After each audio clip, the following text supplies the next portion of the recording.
Hola, antes de continuar te invito a que te suscribas al canal, regálame un like o déjame algún comentario, eso me ayudaría mucho. No olvides activar la campanita para que siempre recibas notificaciones cuando se suba un nuevo video. Comencemos. Sección 29 de Crimen y Castigo, de Fiódor Dostoyevski. Cuarta parte. Capítulo 4. A. Raskolnikov se dirigió derechamente al domicilio de Sonia. La casa, de 3 pisos, era un edificio viejo pintado de verde. El joven encontró, no sin trabajo, a Drovnik y obtuvo de él vagas indicaciones acerca del cuarto del sastre Kapernumov. Después de haber descubierto en un rincón del patio la entrada de una escalera estrecha y sombría, subió al segundo piso y siguió la galería que daba frente al patio. Mientras andaba en la obscuridad, se preguntaba por dónde se podía entrar en casa de Kapernumov.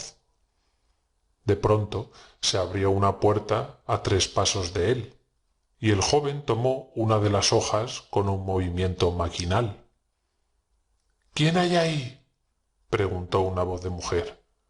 —Soy yo. Vengo a ver a usted —replicó Raskolnikov, y penetró en una antesalita. Allí, sobre una mala mesa, había una vela, colocada en un estropeado candelero de cobre. —Es usted, Dios mío —dijo débilmente Sonia, que parecía no tener fuerzas para moverse de su sitio—. ¿Es este su cuarto? Y Raskolnikov entró vivamente en la sala, haciendo esfuerzos para no mirar a la joven. Al cabo de un minuto, Sonia se le acercó y permaneció en pie delante de él, presa de una agitación inexplicable. Esta inesperada visita la turbaba y aún le daba miedo. De pronto, su pálido rostro se coloreó y se le llenaron los ojos de lágrimas. Experimentaba una gran angustia, con la cual se mezclaba cierta dulzura.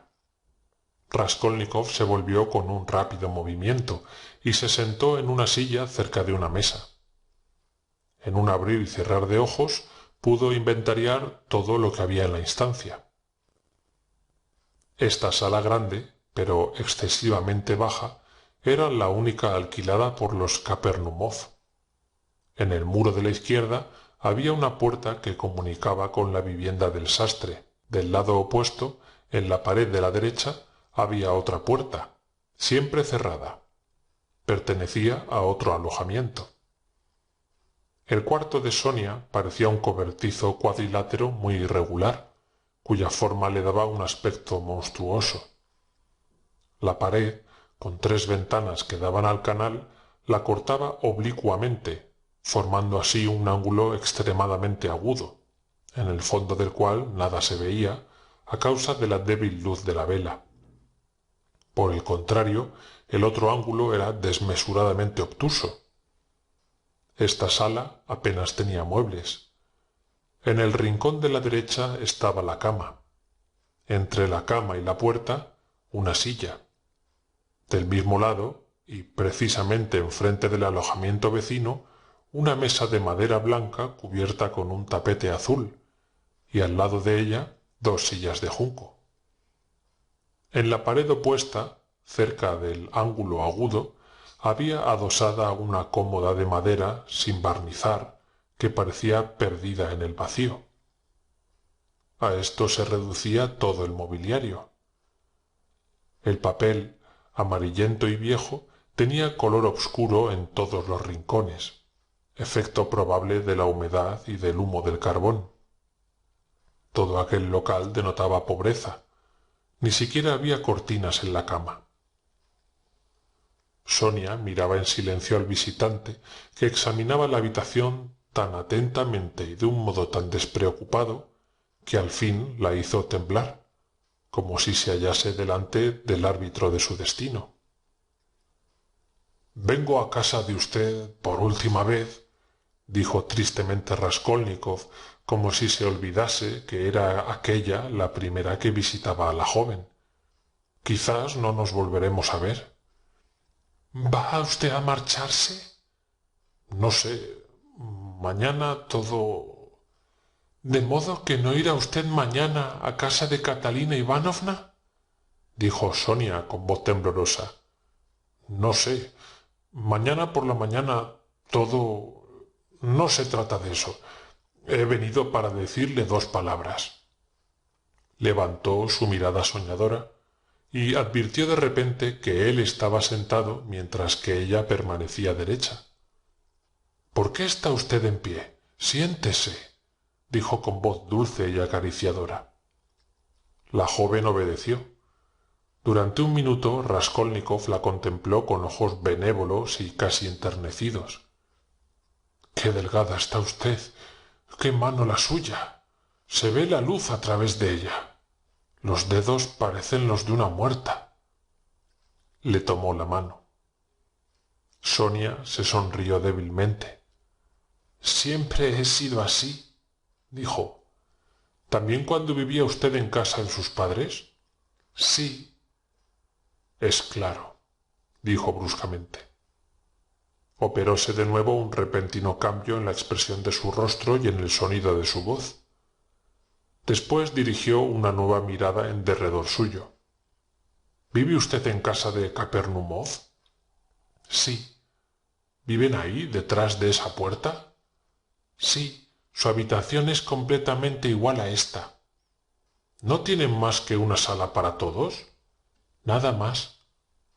Yo, en una habitación como esta, tendría miedo por la noche, observó el joven con aire sombrío.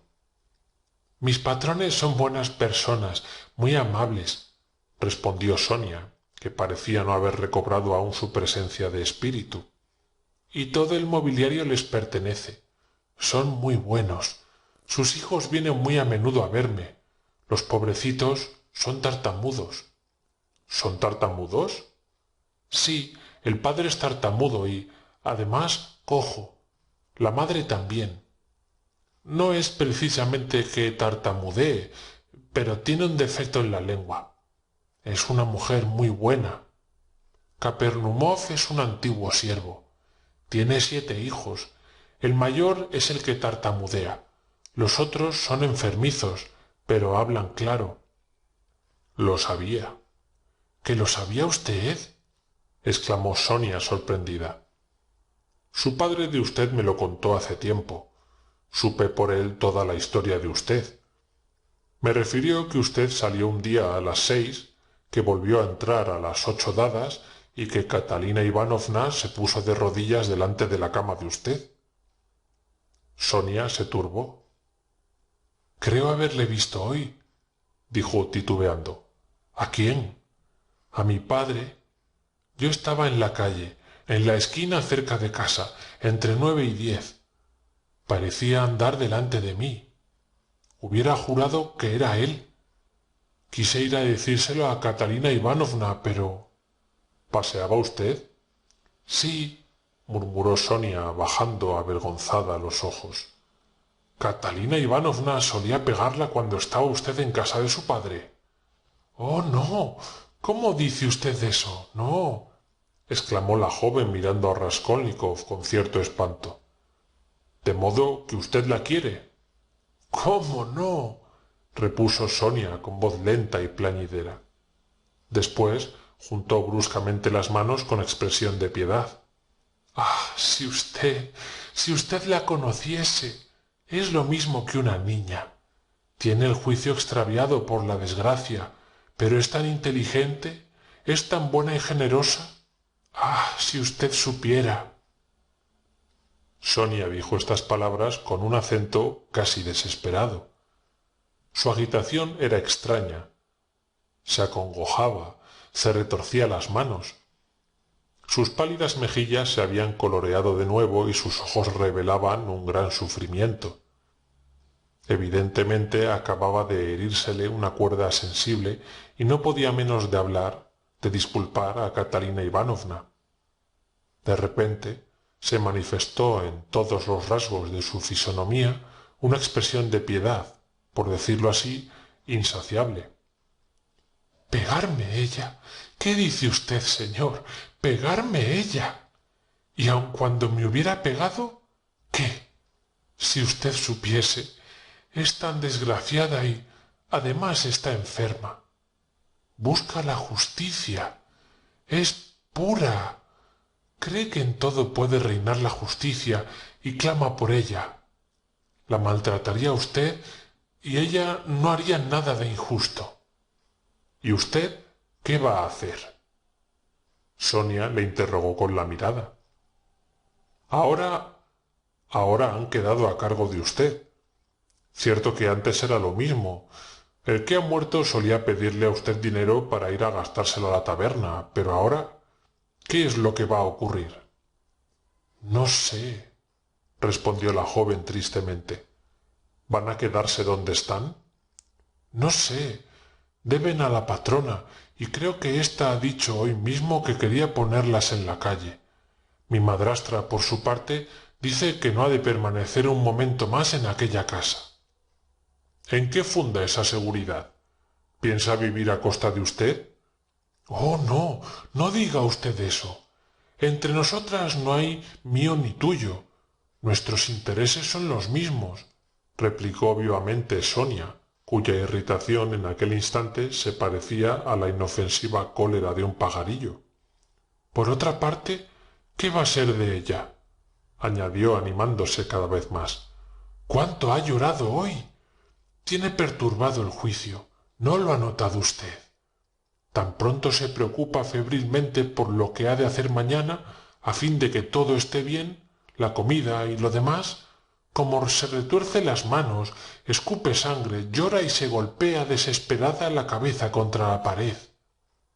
Enseguida se consuela, pone su esperanza en usted, dice que será usted su sostén. Habla de pedir dinero prestado en cualquier parte y de volverse a su ciudad natal conmigo. Allí, dice, fundará un pensionado de señoritas de la nobleza y me confiará la dirección de su establecimiento. Una vida completamente nueva, una vida feliz comenzará para nosotras, me dice besándome. Estos pensamientos la consuelan. ¿Tiene tanta fe en sus quimeras? ¿Piensa usted que se la puede contradecir? Ha pasado todo el día de hoy lavando y arreglando el cuarto hasta que, rendida, se tuvo que echar en la cama. Luego fuimos de tiendas juntas. Queríamos comprar calzado a Polechka y a Lena porque sus zapatos están inservibles. Desgraciadamente no teníamos bastante dinero. Se necesitaba mucho y había elegido unos tan bonitos porque tiene muy buen gusto. Usted no sabe. Se echó a llorar allí en la tienda, delante del zapatero porque no le alcanzaba el dinero. ¡Ah, qué triste era aquello! Vamos, se comprende después de esto que usted viva así, dijo Raskolnikov con amarga sonrisa. ¿Y usted no tiene piedad de ella? Exclamó Sonia. Usted mismo, lo sé, se ha despojado por ella de sus últimos recursos, y, sin embargo, no ha visto usted nada. Si lo hubiera visto todo, Dios mío. cuántas veces la he hecho llorar. La semana última, sin ir más lejos, 8 días antes de la muerte de mi padre. Oh, cuánto me ha hecho sufrir durante todo el día este recuerdo. Sonia se retorcía las manos, tan dolorosos le eran estos pensamientos. ¿Ha sido usted dura con ella? Sí, yo fui a verla, continuó llorando, y mi padre me dijo, Sonia, me duele algo la cabeza, léeme algo, ahí tienes un libro. Era un volumen perteneciente a Andrés Semenevich Lebeziatnikov, el cual solía prestarnos libros muy divertidos. Tengo que marcharme, le respondí yo. No tenía ganas de leer. Había entrado en la casa para enseñar a Catalina Ivanovna una compra que acababa de hacer. Isabel, la revendedora, me había traído unos cuellos y unos puños muy bonitos, con ramos casi nuevos. Me costaron muy baratos. A Catalina Ivanovna le gustaron mucho. Se los probó, mirándose al espejo, y los encontró preciosos. Dámelos, Sonia, anda, dámelos, me dijo. No los necesitaba para nada, pero ella es así. Se acuerda siempre de los tiempos felices de su juventud. Se contempla al espejo, y eso que no tiene ni vestidos ni nada desde hace no sé cuántos años. Por lo demás, nunca pide nada a nadie, porque es orgullosa, y antes de pedir, daría cuanto posee. Sin embargo, me pidió los cuellos casi llorando. A mí me costaba trabajo dárselos. ¿Para qué los quiere usted? Le dije. Sí, de ese modo le hablé. No debí decirle tal cosa. Me miró con aire tan afligido que daba pena verla. Y no era por los cuellos por lo que se entristecía, no. Lo que la afligió fue mi negativa. Ah, si yo pudiese ahora retirar todo lo dicho, hacer que todas aquellas palabras no hubieran sido pronunciadas. Oh, sí, pero le estoy contando a usted lo que no le interesa. ¿Conocía usted a la revendedora Isabel? Sí, ¿la conocía usted también? Preguntó Sonia un poco asombrada. Catalina Ivanovna está tísica en el último grado. Morirá pronto, dijo Raskolnikov después de una pausa, sin responder a la pregunta. Oh, no, no. Y Sonia, inconsciente de lo que hacía, tomó las dos manos del joven, como si la suerte de Catalina Ivanovna hubiese dependido de él. Sería mejor que se muriese. No, no sería mejor, que había de serlo. ¿Y los niños? ¿Qué va a hacer usted con ellos, puesto que no puede tenerlos a su lado? Oh, no sé, exclamó con acento angustiado la joven, apretándose la cabeza con las manos. Era evidente que a menudo la había preocupado este pensamiento. Supongamos que Catalina Ivanovna viva todavía algún tiempo, pero puede usted caer enferma, y cuando la conduzcan al hospital, ¿qué sucederá entonces? Prosiguió implacablemente Raskolnikov. ¡Ah! ¿Qué dice usted? ¿Qué dice usted? El espanto demudó por completo el rostro de Sonia. ¿Cree usted que es imposible? Repuso él con sonrisa sarcástica. Supongo que no está usted asegurada contra las enfermedades. ¿Qué será entonces de ellos? Toda la familia se encontrará en el arroyo. La madre pedirá limosna, tosiendo y dando con la cabeza en las paredes, como hoy. Los niños llorarán. Catalina Ivanovna caerá en medio de la calle. La llevarán al puesto de policía y de allí al hospital. Y los niños quedarán sin amparo. ¡Oh, no! ¡Dios no permitirá semejante horror!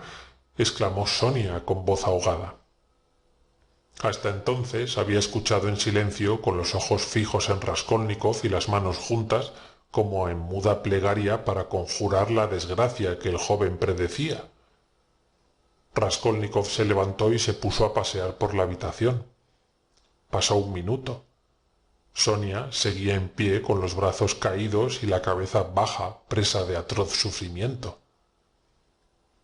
¿Y usted no puede hacer economías, ahorrar algún dinero para cuando lleguen los días tristes? Preguntó deteniéndose delante de ella. No, murmuró Sonia. No, naturalmente. Pero lo ha procurado usted, añadió con cierta ironía. Sí. ¿Y no lo ha conseguido? Es claro, sí, se comprende. Inútil es preguntarlo. Y volvió a pasearse por la habitación. ¿Y no gana usted dinero todos los días? Preguntó al cabo de otro minuto de silencio. Sonia se turbó más que nunca y sus mejillas se arrebolaron. No, respondió en voz baja, haciendo un violento esfuerzo.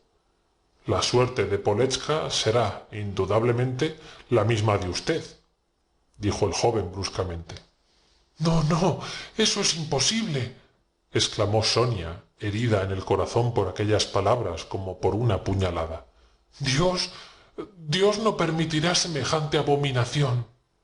Otras permite. No, Dios la protegerá, repitió enfáticamente Sonia. ¿Y si no hay Dios? Replicó con acento de odio Raskolnikov, y se echó a reír mirando a la muchacha. La fisonomía de Sonia cambió repentinamente de expresión. Se le contrajeron los músculos y fijó en su interlocutor una mirada preñada de reproches. Quiso hablar, pero no pudo articular palabra y rompió en sollozos, tapándose la cara con las manos. ¿Dice usted que Catalina Ivanovna tiene el juicio perturbado? Y el de usted lo está también, dijo Raskolnikov después de una pausa. Pasaron 5 minutos. El joven continuaba paseando por la estancia sin hablar ni mirar a Sonia. Al fin se acercó a ella. Tenía los ojos brillantes y los labios temblorosos. Puso ambas manos sobre los hombros de la joven. Fijó su ardiente mirada en ella e inclinándose de repente le besó los pies. Sonia se echó atrás aterrada, como si estuviese delante de un loco. La fisonomía de Raskolnikov en aquel momento parecía, en efecto, la de un demente. —¿Qué hace usted? —¿A mí? —balbució Sonia palideciendo y con el corazón dolorosamente oprimido. El joven se levantó enseguida. —No es ante ti ante quien yo me prosterno, sino ante todo el sufrimiento humano —dijo con extraño acento, y fue a ponerse de codos en la ventana. —Escucha —prosiguió acercándose a ella un momento después—. Hace poco le he dicho a un insolente que no valía lo que tu dedo meñique y que yo había hecho a mi hermana el honor de sentarme a tu lado. —¿Ah? ¿Cómo ha podido usted decir eso? Y delante de ella —exclamó Sonia asombrada—. Sentarse a mi lado un honor. Pero si yo soy una mujer deshonrada. —¡Ah! ¿Por qué ha dicho usted eso? Al hablar así no pensaba ni en tu deshonor ni en tus faltas, sino en tus sufrimientos. Sin duda eres culpable, continuó diciendo Raskolnikov con emoción creciente, pero lo eres sobre todo por haberte inmolado inútilmente. Comprendo perfectamente que eres muy desgraciada. Vivir en ese fango que tú detestas y saber al mismo tiempo, puesto que no puedes hacerte ilusiones sobre el particular, que tu sacrificio no sirve de nada y que no aprovechará a nadie. Pero dime, añadió exaltándose cada vez más, ¿cómo con las delicadezas de tu alma te resignas a semejante oprobio? Sería mejor arrojarse al agua y acabar de una vez. ¿Y qué sería de ellos? Preguntó débilmente Sonia, levantando hasta él su mirada de mártir, pero al propio tiempo no parecía en modo alguno asombrada del consejo que se le daba. Fin de la sección 29. Sección 30 de Crimen y Castigo. Cuarta parte. Capítulo 4. B. Raskolnikov la contempló con singular curiosidad. Esa sola mirada se lo explicó todo.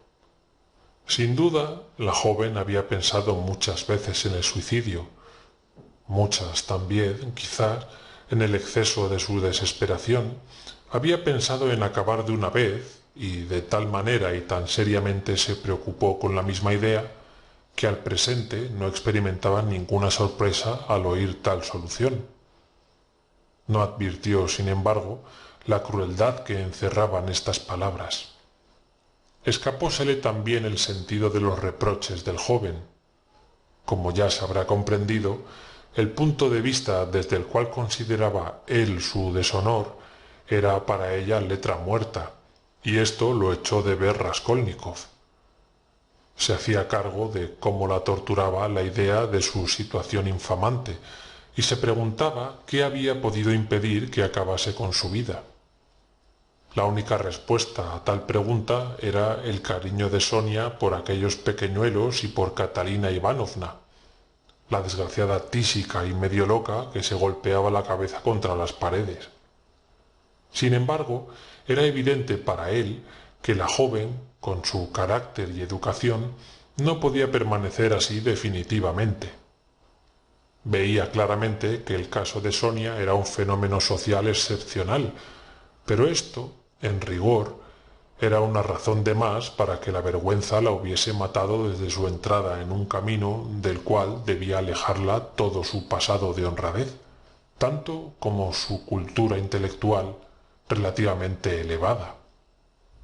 ¿Qué era, pues, lo que la sostenía? ¿Era inclinación al vicio? No. Su cuerpo únicamente se había entregado a aquella vida. El vicio no había penetrado en su alma. Así lo comprendía Raskolnikov, que leía como el libro abierto en el corazón de la joven. Su suerte está echada, pensaba. Tiene delante de sí el canal, el manicomio o el embrutecimiento. Más que nada, le repugnaba admitir la última probabilidad, pero su escepticismo le llevaba a considerarla como la más segura. ¿Habrá de suceder así?, se preguntaba.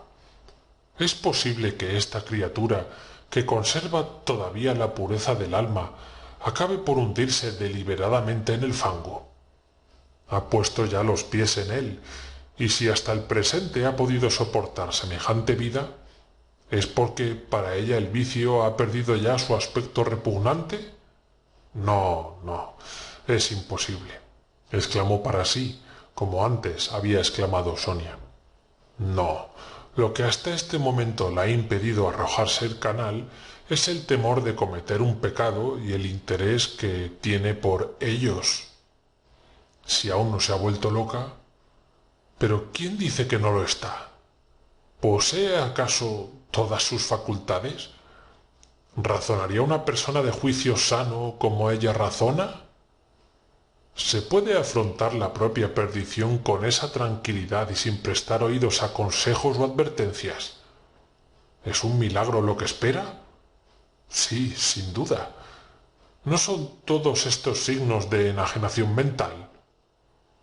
Se detenía obstinadamente en esta idea. Sonia loca. Esta perspectiva le desagradaba menos que cualquiera otra, y pensando en tales cosas se puso a examinar atentamente a la joven. De pronto le preguntó: ¿De modo que ruegas mucho a Dios? Ella callaba, en pie, a su lado. El joven esperaba una respuesta. ¿Qué sería de mí sin Dios?, dijo en voz baja pero enérgica, y dirigiendo a Raskolnikov una rápida mirada de sus ojos brillantes, le estrechó la mano con fuerza. Vamos, pensó él, no me engañaba. Pero, ¿qué es lo que hace Dios por ti?, preguntó, deseoso de esclarecer por completo sus dudas. Sonia permaneció silenciosa como si no hubiera podido responder. Se le dilataba el pecho con la emoción. «Calle usted, no me lo pregunte, no tiene usted derecho», exclamó mirándole con cólera. «Eso es, sí, eso es», pensó el joven. «Él lo hace todo», murmuró Sonia rápidamente, bajando los ojos al suelo. «Ya está encontrada la explicación», afirmó mentalmente Raskolnikov, y miró a la joven con ávida curiosidad. Experimentaba una sensación nueva, extraña, casi dolorosa, contemplando aquella carita pálida, angulosa, delgada, con aquellos ojos tan azules y tan dulces que podían lanzar tales llamas y expresar una expresión tan vehemente, y aquel cuerpecito tembloroso de indignación y de cólera. Todo aquello le parecía cada vez más extraño, casi fantástico. Está loca», repetía para sí. Había un libro sobre la cómoda. Raskolnikov habíase fijado en él varias veces durante sus idas y venidas por la habitación. Al fin lo tomó para examinarlo. Era una traducción rusa del Nuevo Testamento. «¿Quién te ha dado esto?», preguntó a Sonia desde el otro lado de la habitación. La joven, que no se había movido de su sitio, avanzó un paso y dijo: «Me lo han prestado». «¿Quién?» «Isabel. Se lo pedí yo». «¿Isabel? Es extraño», pensó él. Todo en casa de Sonia tomaba a sus ojos un aspecto más extraordinario. Se aproximó a la luz con el libro y se puso a hojearlo. «¿En qué parte habla de Lázaro?», preguntó bruscamente. Sonia, con los ojos obstinadamente fijos en el suelo, guardó silencio. Se había separado un poco de la mesa. ¿Dónde está la resurrección de Lázaro? Búscame ese pasaje, Sonia. La joven miró con el rabillo del ojo a su interlocutor. No está ahí. Está en el cuarto evangelio, dijo secamente sin moverse de su sitio. Busca ese pasaje y léemelo, dijo, y después se sentó, apoyó los codos en la mesa y la cabeza en la mano, y mirando de través con aire sombrío, se dispuso a escuchar. Sonia vaciló al pronto, dudando aproximarse a la mesa. El extraño deseo manifestado por Raskolnikov le parecía poco sincero. Sin embargo, tomó el libro. ¿Acaso no lo ha leído usted nunca?, preguntó mirando al joven de soslayo. Sí, en mi niñez. ¿No lo ha oído usted en la iglesia? Yo no voy a la iglesia. ¿Y tú? ¿Vas a menudo? No, balbució Sonia. Raskolnikov sonrió. Comprendo. Entonces no asistirás mañana a las exequias de tu padre. Sí, la semana pasada estuve en la iglesia. Asistí a una misa de requiem. ¿Por quién? Por Isabel. La mataron a hachazos. Los nervios de Raskolnikov estaban cada vez más irritados y la cabeza se le iba. ¿Tratabas a Isabel? Sí, era buena, venía a mi casa, pero pocas veces porque no era libre. Leíamos juntas y hablábamos. Ahora goza de la vista de Dios. Raskolnikov se quedó pensativo. ¿Qué significaban las misteriosas confidencias de dos idiotas como Sonia e Isabel? Aquí voy a volverme loco yo también. En esta habitación se respira la locura, pensó. ¡Lee!, gritó de repente con acento irritado. Sonia seguía vacilando. Le latía con fuerza el corazón y parecía que le daba miedo leer. Raskolnikov miró con expresión casi dolorosa a la pobre loca. ¿Qué le importa a usted si usted no cree?, murmuró con voz ahogada. Quiero que leas, insistió él. Bien le leías a Isabel. Sonia abrió el libro y buscó el pasaje. Le temblaban las manos y las palabras se le atravesaban en la garganta. 2 veces Sonia trató de leer y no pudo articular la primera sílaba. Un hombre llamado Lázaro de Betania estaba enfermo, profirió al fin, haciendo un esfuerzo, pero de repente, a la tercera palabra, su voz se hizo sibilante y se rompió como una cuerda demasiado tensa. Faltaba el aliento a su pecho oprimido. Raskolnikov se explicaba en parte la vacilación de Sonia para obedecerle, y a medida que comprendía mejor, reclamaba más imperiosamente la lectura. Comprendía cuánto costaba a la joven descubrirle, en cierto modo, su interior. Evidentemente no podía, sin embargo, resolverse a hacer a un extraño la confidencia de los sentimientos que desde su adolescencia quizá la habían sostenido, que fueron, sin duda, su viático moral, cuando entre un padre borracho y una madrastra loca por la desgracia, en medio de los niños hambrientos, no oía más que reproches y clamores injuriosos. Veía todo esto, pero veía también que, a pesar de su repugnancia, tenía gran deseo de leer, sobre todo para él, ocurriese lo que quisiera.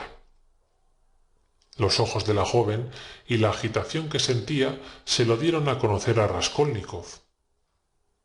Por un violento esfuerzo sobre sí misma, Sonia dominó el espasmo que le apretaba la garganta y continuó leyendo el 11º capítulo del Evangelio de San Juan, y llegó al versículo 19.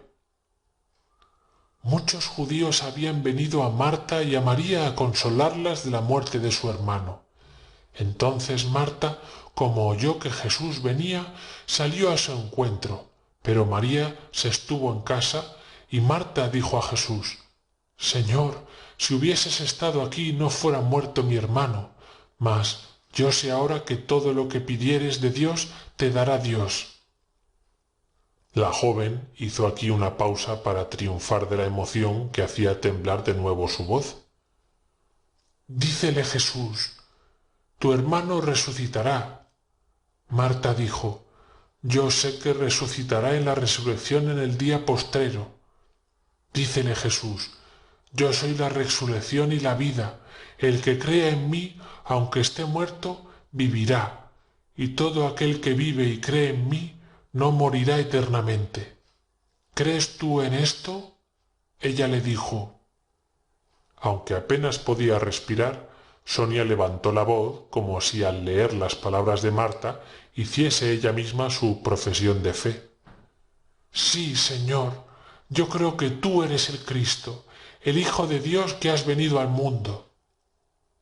Sonia se interrumpió, levantó los ojos hasta él, pero los bajó enseguida y prosiguió la lectura. Raskolnikov escuchaba sin pestañear, apoyado de codos sobre la mesa y mirando de lado. La joven continuó leyendo hasta el versículo 32. Mas María, como vino donde estaba Jesús, viéndole, derribóse a sus pies y le dijo, Señor, si tú hubieras estado aquí no fuera muerto mi hermano. Jesús entonces, como que la vio llorando y que los judíos que habían venido con ella lloraban también, se conmovió en espíritu y turbóse, y dijo, ¿dónde le pusisteis? Ellos le respondieron, Señor, ven y verás. Y lloró Jesús. Y los judíos dijeron entonces, mirad cómo le amaba. Y algunos dijeron, ¿no podía éste, que abrió los ojos al ciego, hacer que éste no muriese? Raskolnikov se volvió hacia ella y todo agitado la miró. Sí, era efectivamente lo que él había pensado. La joven estaba temblorosa y acometida de verdadera fiebre. Raskolnikov lo había previsto. Sonia se aproximaba al milagroso relato y se apoderaba de ella un sentimiento de triunfo. Su voz, fortalecida por la alegría, tenía sonoridades metálicas. Las líneas se confundían ante sus ojos ofuscados, pero sabía de memoria este pasaje. En el último versículo, ¿no podía éste, que abrió los ojos al ciego? Bajó la voz, dando un acento apasionado a la duda, al reproche de aquellos judíos incrédulos y ciegos, que un minuto después iban, como heridos del rayo, a caer de rodillas, sollozando y creyendo.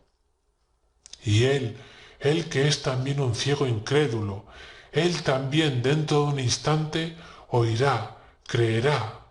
Sí, sí, enseguida, ahora mismo, pensaba Sonia, agitada por esta alegre confianza. Jesús, conmoviéndose otra vez en sí mismo, vino al sepulcro. Era una cueva la cual tenía una piedra encima.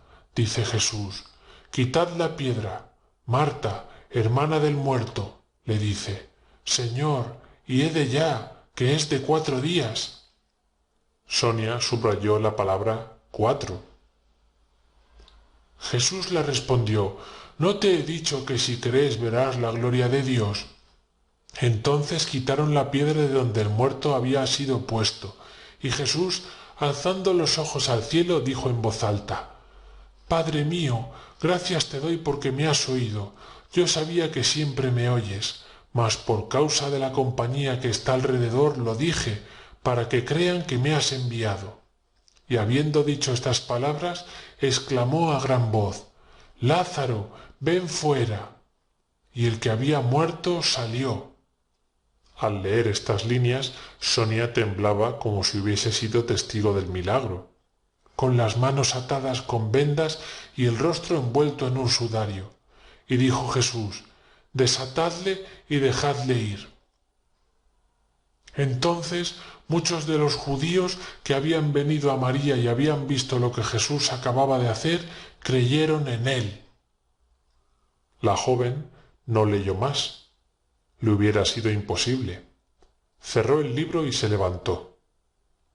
Esto es todo lo que se refiere a la resurrección de Lázaro, dijo en voz baja y nerviosa sin volverse a Raskolnikov.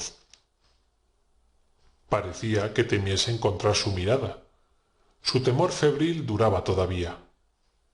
El cabo de vela, que estaba para consumirse, alumbraba vagamente aquel cuartucho en que un asesino y una mujer pública acababan de leer juntos el santo libro.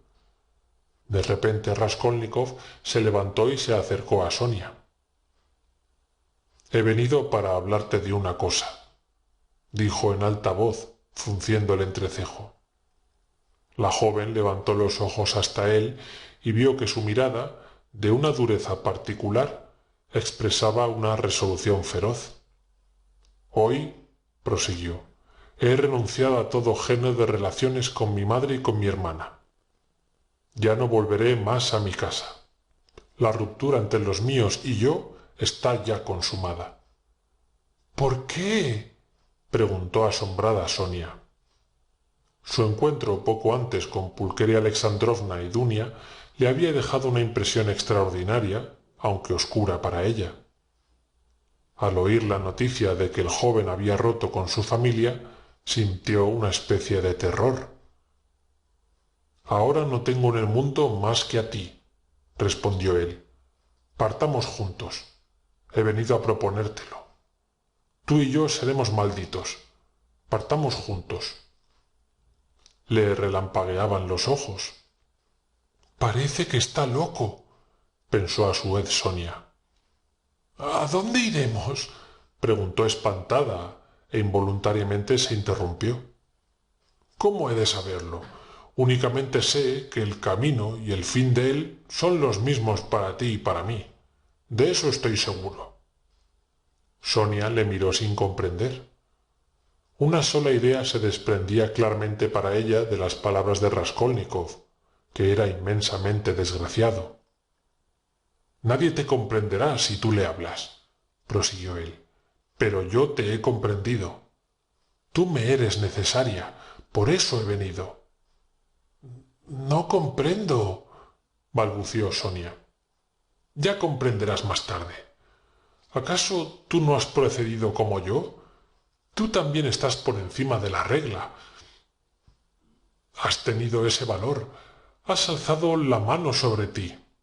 Has destruido una vida, la tuya. Hubieras podido vivir para un espíritu, para la razón, y acabarás en el mercado del heno. Pero tú no podrás soportarlo, y si te quedas sola perderás la razón, y yo también la perderé. Ahora ya no estás como loca. Es preciso, pues, que marchemos juntos, que sigamos el mismo camino. Partamos». «¿Por qué?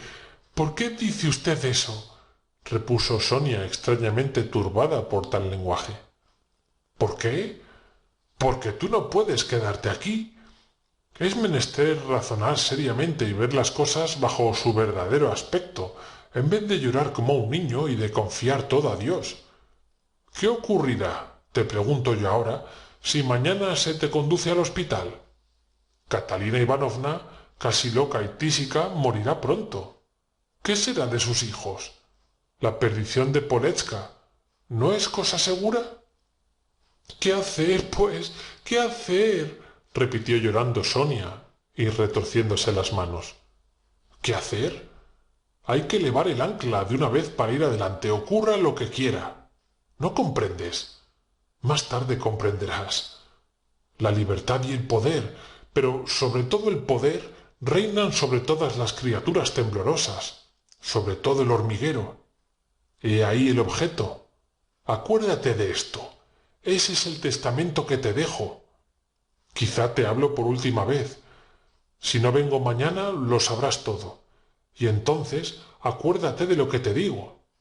Más tarde, dentro de algunos años, con la experiencia de la vida, comprenderás acaso lo que significan mis palabras. Si vengo mañana, te diré quién es el que ha matado a Isabel». «Pero, ¿es que usted sabe quién la ha matado?», preguntó la joven helada de espanto. «Lo sé y lo diré. Pero a ti sola. Te he elegido. No vendré a pedirte perdón, sino simplemente a decírtelo. Hace mucho tiempo que te he elegido, desde el momento que tu padre me habló de ti. Viviendo aún Isabel, se me ocurrió esta idea. Adiós, no me des la mano. Hasta mañana. Raskolnikov salió, dejando a Sonia la impresión de que estaba loco. Pero ella estaba también como loca y se daba cuenta de su estado. Se le iba la cabeza. Señor, ¿cómo sabe quién ha matado a Isabel? ¿Qué significan sus palabras? ¡Qué extraño es! Sin embargo, no tuvo la menor sospecha de la verdad. Oh, debe ser inmensamente desgraciado. Se ha separado de su madre y de su hermana. ¿Por qué? ¿Qué ha podido pasarle? ¿Cuáles son sus intenciones? ¿Qué es lo que me ha dicho? Me ha besado el pie diciéndome, sí, de ese modo se ha expresado, que no podía vivir sin mí. ¡Oh, señor! Detrás de la puerta, que permanecía siempre cerrada, había una habitación sin ocupar, desde hacía largo tiempo, que pertenecía a la casa de Gertrudis Karlovna Reslitz. Esta habitación se alquilaba, como lo indicaban un rótulo colocado en el exterior de la puerta grande y los albaranes colocados en las ventanas que daban al canal. Sonia sabía que no vivía nadie allí, pero durante toda la escena precedente, el señor Svidrigailov, oculto detrás de la puerta, no había perdido sílaba de la conversación.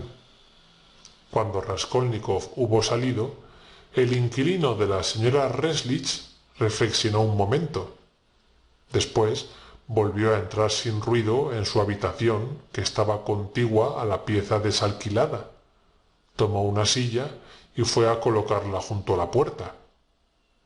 Lo que acababa de oír le interesaba en el más alto grado. Así es que llevaba aquella silla para poder escuchar la conversación prometida para el día siguiente, sin verse obligado a permanecer de pie durante 1 hora por lo menos. Fin de la sección 30.